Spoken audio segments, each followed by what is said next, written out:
Hello, hi everyone. So in this video we are going to create our second REST request in our Flow Designer, and this time we are going to get the coin history. So we will have the data related to the price and the time. So we will have for the past 5 years for any coin.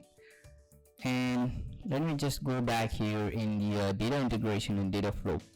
So we are here in this step, Flow Designer, and before going into Flow Designer creating our request, let's focus on the scripting part. Okay, so we'll write our script here, we will understand the logic, and then we will go to Flow Designer, create our request, and then paste our script there and test if we have the expected result.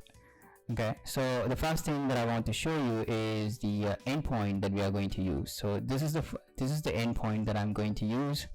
You can see here after coin I have number 1. That's for that's where we have to put the coin ID, and you have here the time frame.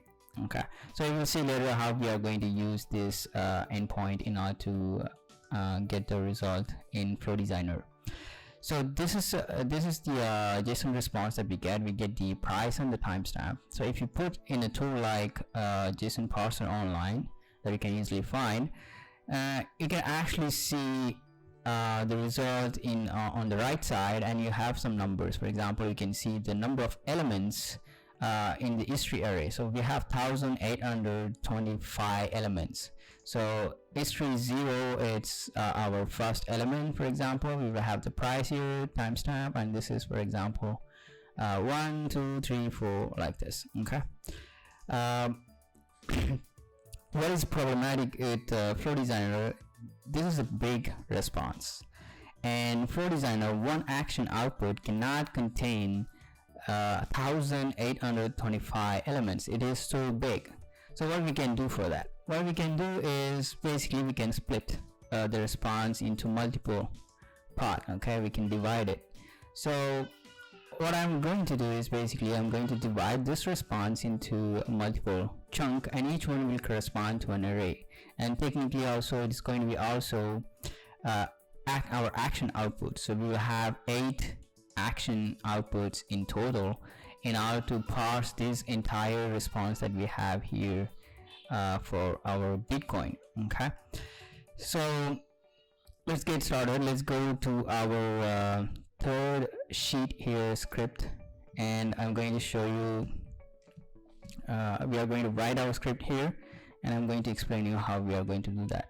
So on the left side here I'm going to have some sort of tables which is actually going to represent what I'm going to actually write on the right side here in the notes where I'm going to put my code. So we will understand what is it exactly, and then we will write the code. Okay, so the first table that you can actually see here, Bitcoin array, let's say, and you have here, for example, the time and price, and this is the index. Okay, this is like the array that I have for Bitcoin for the result that we get here. Okay, so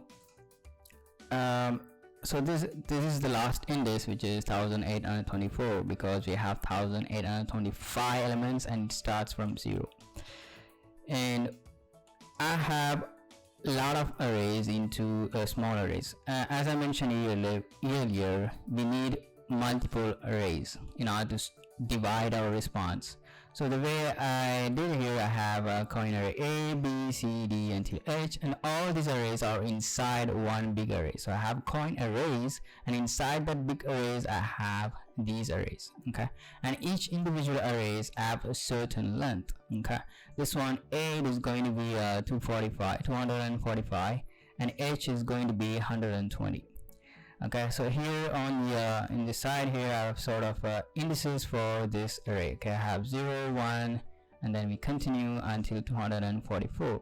Okay, that's basically 245. That's basically the length of the array A.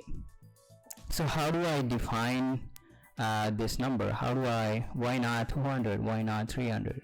So honestly, what I did before, I created a lot of REST requests, wrote a lot of script in order to parse repetitively, and then find out, like in my for loop, you will see later we'll be writing some for loop, and I wrote some for loop in order to find what is the exact length that I can have for one action output. So I tested my for loop until 200. I got all the response. I tested until 246. I got some errors. So that's how I came to to these numbers. Okay, so if you want, you can actually do that and then find these numbers, but you have the result here, so most probably you are going to end up here. So now let's put all this arrays, like we have these arrays here. Let's put our code here in JavaScript code, right? So the first thing is quite simple, creating arrays. So I'm going to show you. I have one code here. That's the one here, not this one, this one. Let me just make it bigger. So you have var coin array A, var coin array B. So you have equal, brackets, semicolon. Okay, it's quite simple. All you need to do is to repeat, and then you put coin array A, B, C, and then so on. So I'm gonna just copy this code and then put it in my code. Okay, I have to give you a brief explanation. What we have here, this is like the first part of the code. We have a if condition, which is checking if we have a successful response or not. Okay, so status underscore code is the variable that we will create in our parse step, and which will contain the status code that it is getting from the response body. Okay, that should be 200, and if it is 200, we have a successful response. Then we are going to parse our response body. Okay, and we create a response body variable, and this is the let's say the method dot parse, and we give into the brackets the response body variable, which contains all of our response body. So this variable, we can use it later in our code, so we can access values like price and timestamp.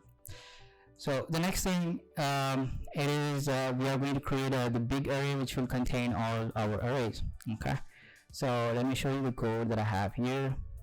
So I have var coin arrays equal, and you open the brackets and then you close it here, and then you have multiple coin array. Okay, coin array, multiple arrays. So coin array A, B, C, D, and then so on. And you can see here each one of them, I have the brackets, and then in between I have the comma. That is extremely important. In this way, you are actually defining it and creating these coin arrays into a column.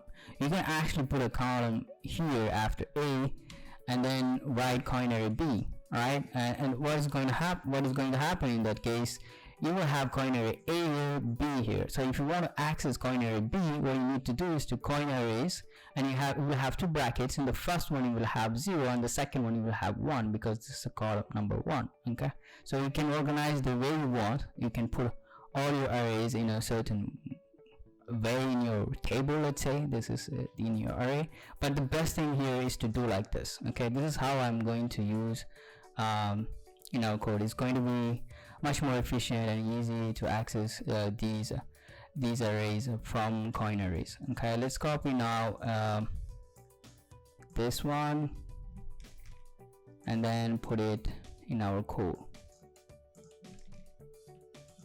Great, so this is our first part of the code, which is quite simple, but now we have to define the length for these arrays, right? We haven't done that. We know theoretically how long it should be, how big it should be. Okay, but we haven't explicitly tell to the code, to the system, this is the length for this array. Okay, we haven't done that. So the first thing that we have to do for that is creating loops, and we will have two for loops. Okay, again here I have some other sort of table where I'm going to represent all these loops and how we are going to use it in order to define our arrays, create our arrays, and then so on. Okay, so I have the first for loop, which will have the variable A, and the A will increment from 0 to 7. So 0, 1, 2, 3, 4, 5, 6, 7, and each time, so when we will have A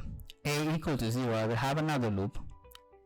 Okay, this time is going to be a for loop with the variable I, and I will increment to a certain value. Okay, and it will go until 244 for the first time, okay, the one that I have, the value that I have here. For the second time 244, third time yes, the same number, but again I have a different length for coin array B, so I'm going to do until 239, and then 244, 244, 239, and the last loop it will go until 119. So this is the for loop that I want to create, one for loop inside another for loop, which will run until a certain length that we define from the beginning. Okay, so those length I have it here. Okay, so array A, I create a new array which will have the length of the each individual arrays that I have here. So 245, 45, 45, 240, and 245, 45, 240, and 120. These are the length. Okay, this is the last index, for example. So let's now create these arrays, and then also create our loops, and then we will see how we are going to define for the second loop the length for each time we're going to increment from 0 to 1 for the variable A. So I'm going to put it here. Let me just go and grab the code. I'm going to take the code from here, up,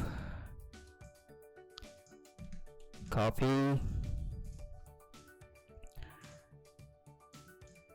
Okay, great. So we have our first part of the code. Now let's write our for loop, and in my for loop I'm gonna have var A equal to 0. A, I can put smaller than 8, or I can put this value, because we know obviously that coin arrays, it is the length of the coin arrays, it is 8. Okay, we have 8 element here, so I'm going to put here smaller than coin arrays length. Okay, this is better than putting a specific value. Why? Because let's say if for some reason you would like to increase the number of arrays that you want to have in your coin array, so in this case you don't need to come here and then change the value. Okay, so I'm gonna open, close my curly brackets, and I'm going to have another for loop. Okay, so this time I'm gonna have var I equal to 0 semicolon I. Okay, so this is the moment we have to know which value we have to put here. Okay, these values here, it's smaller than something, it is going to be always a different value. Okay, it's going to be 245 for the first time, and then for 245, but for the last loop it is going to be 120. Okay, so as I mentioned here, we have as I mentioned earlier, we have array A, which will contain all this the length for each individual array. So I'm gonna just copy that one, so I have it here, up, copy, and then I'm going to put that right here. Okay, so all I need to do is to know how I can access my array A from the for loop. Okay, so I have the syntax A brackets. I need to know what I should put here. So what I should have here is going to be A 0 or 1 2 3 4 5 6 7, right? This is equal to have A as a variable here, I mean the small letter. Okay, this is going to be for var equal to 0. I'm gonna have here A 0, which is equal to 245. Okay, so I'm gonna have here 245. So the loop is going to be until 245. Okay, I mean until 244, but you get it. Okay, so I plus plus, then I'm going to just put this. Okay, I have my second for loop now. So what we have done so far is we have created a way to define these some loops. Okay, we haven't actually tell to the system like the first loop, I mean the for loop that you have here, for example, when A equal to 0 and it's going to run for 245 times, it should correspond to a certain array that we have in the coin arrays, right? We haven't told that. We haven't created any relationship between coin arrays that we have here, or the arrays inside that we have here, and the loop that we have here. Okay, so that's what we are going to do next. Okay, we are not only going to create the relationship between them, but also we will get the value that we want and then send the value into these boxes. Okay, in computer world is going to be like the memory, but here we are going to talk about boxes. Okay, so the next thing is we are going to add objects. Okay, my objects that I'm going to create here will contain time and price. Okay, let me now just do the same thing. I'm going to just take the code that I have here, copy, and I'm going to put it here. Great. So what is the first thing what we are going to focus on? So I'm going to create coin coin object. Okay, I'm going to call it like this, equal to like this. This is my object. It is empty, and I'm going to have coin obj like this, and then price equal to a certain syntax that I'm going to have, which is actually going to get the value that I want. What I want here, I want the price. How I can get the price? Do I have any parsed variable where I can like just go and then get it? Yes, I have ResponseBody, which contain the parsed response body. Okay, so I'm going to use that variable here. So I'm going to have here response body. Okay, then I'm going to put a dot. And the way you access, then you need to look carefully what kind of response that you get. So that's from that point only you can know what you can write, what you should write here. So let's go here into our JSON parser online and see how we can get it. So if you want to have access to the value that you have here, price, what you need to do, data.history, and history is an array, so we should have the value 0 into the brackets, and then price, we can get this value. And if you do the same, data.history, 0 again for history, and then dot timestamp, we can get this specific value. And if you want to get this one or this one or this one, you should change the value that you're going to have into the brackets for the history array. Okay, so let's go back here and then write that. So I'm going to have here data history. I'm going to put this and dot price. Okay, so instead of having nothing here, I'm gonna have something. I'm not going to have 0 because I don't want every time 0. I don't want everything that I have in the response here. Okay, so what I'm going to put for now, I'm going to put I. Okay, for now I will change it. I mean, we will have something more inside, not just I. And let's do that once I finished the script for the second part, which is getting the timestamp. So I'm going to change price to timestamp, and here as well. Great. So now I want to show you how we can get the value for the entire array. Okay, here we have history and we have I. Okay, and if you look at now the table that you have here, hi, what is the value that we have for I? We have 0, 1, 2, 3, 4, 5, and then 244. Okay, the last one for the first loop. For the second loop, what we are going to add for the variable I, we're going to have the same thing, right? We're going to have 0, 1, 2, 3, 4, and then it's going to be until 244. But that's not what we want. So if you go back here, this, let's say this is 0, this is 1, this is 2, this is 3, and you have done until 244. But once you have done for all of this, you got the data for all of this. For the next thing, you're not going to start again for the second loop with I equal to 0. That means you're just taking the same value again. That's not what you want. Where you have to start is 245, right? So I'm going to look for the value that I should start from for the second loop in the history array, the value that I should have in my history array. Okay, so let's go here. That's kind of complex or a bit complicated to explain, but anyway, I will try my best. So it is here, I'm gonna have 0. It will move from 0 to 244, right? The next one, when I'm in the loop, I don't want I equal to 0, I want 245, right? So what I'll do here, I add to 244, I had just 1 and I'm going to get 245, and then again I'm going to add here 244 to 245, so I'm going to get here 489.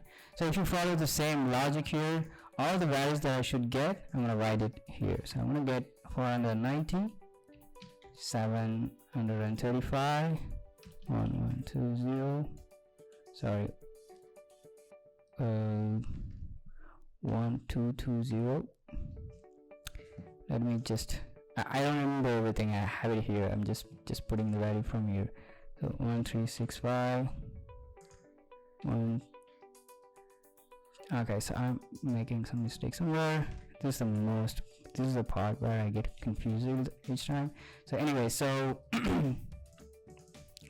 so I'm gonna have 975 here, then I'm going to have 1220, 1365, and then 165, 1605, and then 1824, let's say. Okay, so we have all these values. Okay, these are the values that I should use in my history array each time I'm changing from a equal to 0, and then when I have a equal to 1, I should have in my history array right here, instead of having I equal to 0, I should have 245. So how we can have that value here? Okay, if I keep it to this letter into this bracket, I cannot have those values that I have here. So for that, what I'm going to do first is I'm going to create this array B. Okay, so I have it here, and I just copy and put it right here. So I'm going to do only one thing into this brackets. I'm going to do plus B brackets, and then I'm going to have 8. Okay, this is how you can access value that you have in your B array, and the first value that we have, which means like B0, it is 0. Okay, so the logic that we have here, I plus 0. So for the first loop, the second part of the code, I mean not the code, second part of thing that we have in our history array is going to be always 0, because we have 0 as value here. Okay, that's a value. Okay, so it is always 0. So I'm going to do 0 plus 0, 1 plus 0, 2 plus 0, 3 plus 0, like this. Okay, for the first loop, it's like it doesn't make sense. But for the second loop, what's going to happen when we are here? B1, it will be equal to 245, and it will be 0. So I'm going to have 0 plus 245. Then here I'm going to have 1 plus 245, which is 246. Okay, so in this way I can go until 489 for the second loop that I'm going to have. Okay, so this is how we can actually get that specific element into our history array, and then get the entire loop. Okay, sorry, the entire array, the entire data that we have in our history array. Okay, so let me just now add this one to the second part of the code here, right here. Okay, so now what we have done, we are just taking the data. Okay, we haven't stored it into our cell. So I'm going to just delete this part, delete this one as well, this one as well, and then this one. So we are doing our loop.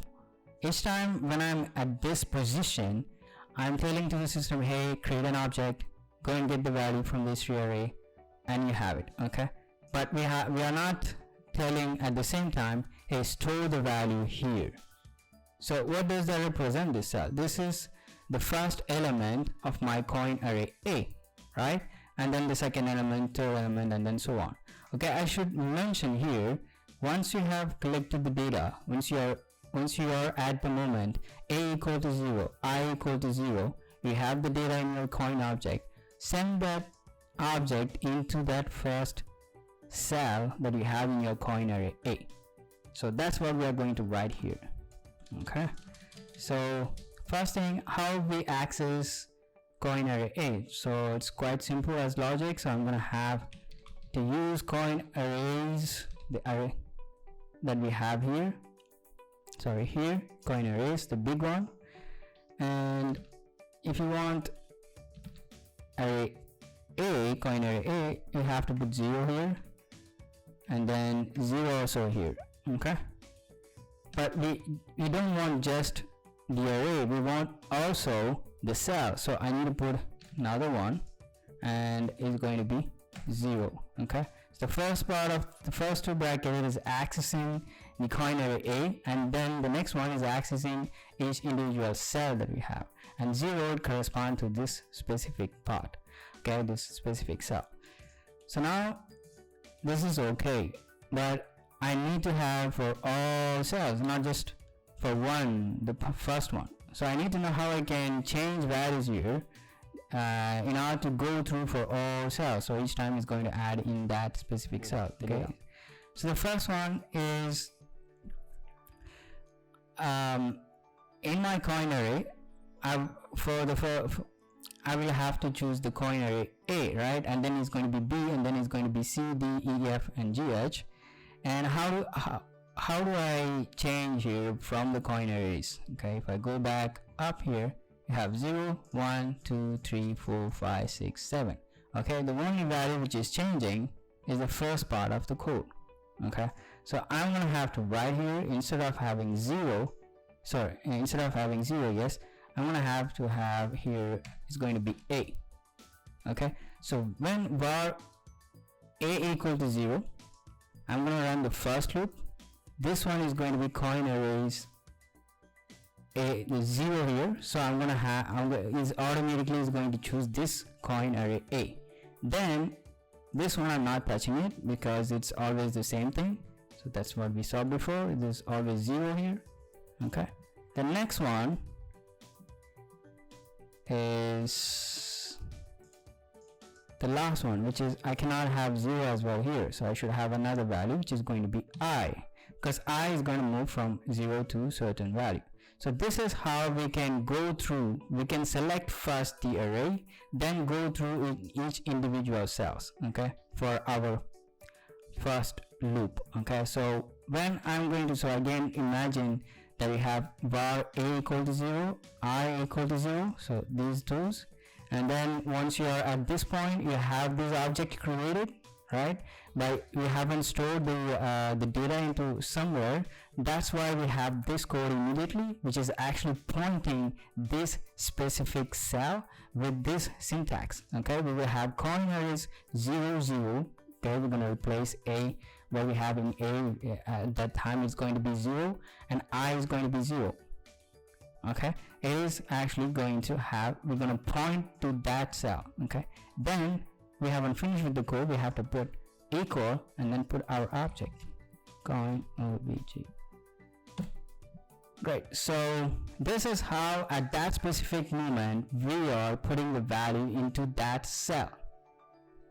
Okay, so now we are done with the code. For example, for getting the data for one coin. Okay, this is for Bitcoin or any other coin where the length of the response body of or the history array is 1825, but not all coins have the same length. Okay, so I have a table here, Bitcoin dash decree, they have different length. So we are going to see next how we can actually get the data, store the data for all coins, not just for one coin but for all coins. So see you in the next video.